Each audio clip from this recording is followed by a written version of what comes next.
Hi there, Joka here, and in this video I'm sharing my cards that I've created with the new November Spellbinders large die kit. And here is the die kit. It's actually a slimline type of card design, but I opted for something else. So I decided to only use, well, the sentiment, the leaves, and this layering shape. Not sure exactly what I should call that, but I created a lot of these. Well, not so many, but a few, because you know me, I love building patterns with smaller shapes and different colors. But actually, this month I use the same colors here as in my small die kit video, except I added the Spellbinders alabaster cardstock, which is a this one here, this ivory kind of color instead of white. So that's the only difference between the two. Otherwise, I used the same gray shades and red to create these cards. It's something different for me, I guess, but I really like how that looks. Honestly, it's really hard for me to tell what my favorite color combos are, because I just like using different ones all the time. I'm too bored if I use the same colors over and over, if that makes sense. So I am creating a very simple pattern with these leaves that have two different colors in the background. Obviously, you can use just one color, but the die cuts two pieces, so you can also add two colors. And then I'm just adding them randomly. I don't care if two of the same kind of leaves are next to each other. Chances are they will be, because I only used, I think, 4 different colors in the background, or maybe even only 3: a light gray, a dark gray, and a red, or maybe 2 light grays. I don't remember. It's been a while. And then the leaves I die cut from the alabaster cardstock, and I actually die cut 2 of them to add for each leaf 2 die cuts, so that I layer them up and then they have a little bit more dimension. So originally I wanted to create an angled design, but then I kind of like this one. So it's actually really great. I forgot to mention, this is an A2 size card. So as you can see, 2 leaves are exactly covering the 4¼ inch width. So when I kind of move them over, whatever I cut off or trim off at one end, I can use on the other end. I hope that makes sense.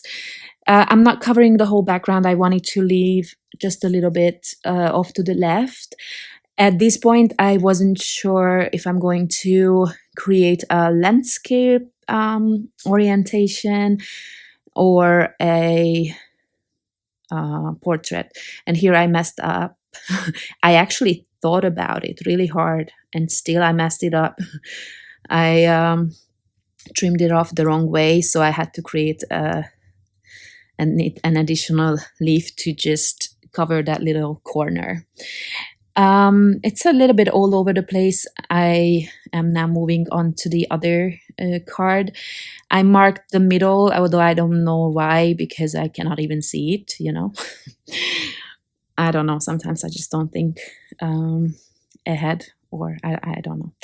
It makes no sense. But I kind of eyeballed it in the end.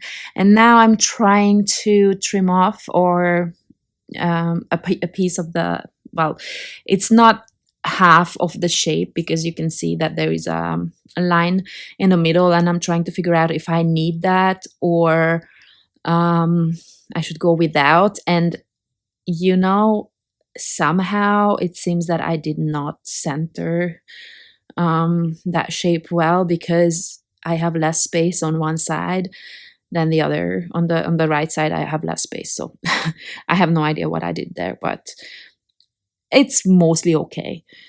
So I decided to go with the one where I trimmed off that mid line. So that's what I'm doing here.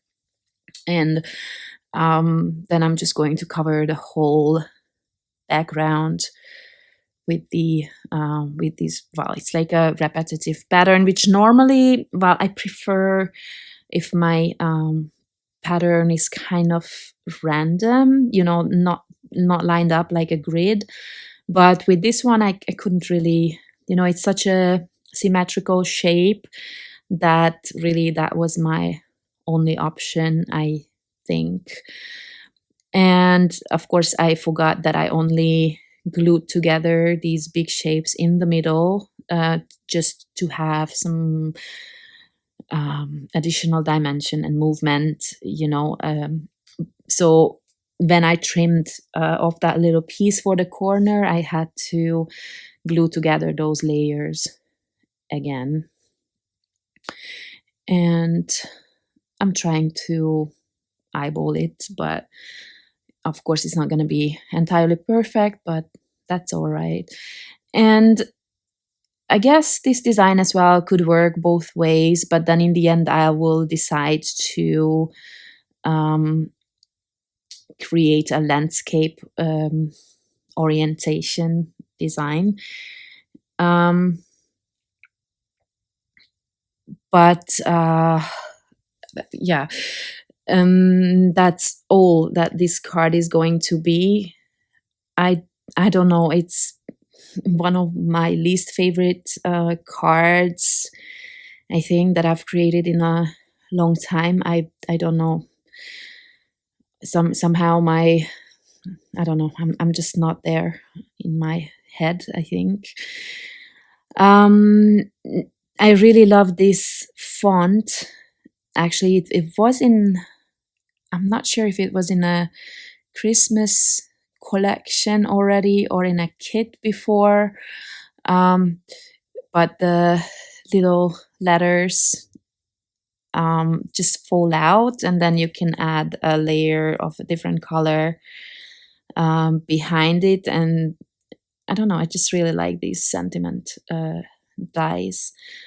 And since I had a shape left, I added an extra layer in the middle. And the one thing I did is that I also had an accidental die cut left over, because the top layer on each of these shapes is actually light gray, but I die cut one from ivory. I don't know, by mistake. So I added that on top as well. So there's just a slight difference. I don't know if you will be able to see maybe in the close-ups, the difference in the color. It's not easy to see. And then I added a few enamel dots, and that's what I'm going to do here as well. I'll add the sentiment strip on foam tape, and then some enamel dots here as well. I think, I don't know if it's just the angle, because in real life the sentiment is visible very well in this color as well, but for some reason in the video you could see the gray one with the red background, you could see really well, but this one with the red with the ivory background is a bit hard to see. But in real life it's it looks great. So these are the two cards that I made. I hope I could give you some inspiration. Of course, you can use the dies as slimline card designs, whatever you like. Thank you very much for watching, and I hope to see you soon. Bye bye.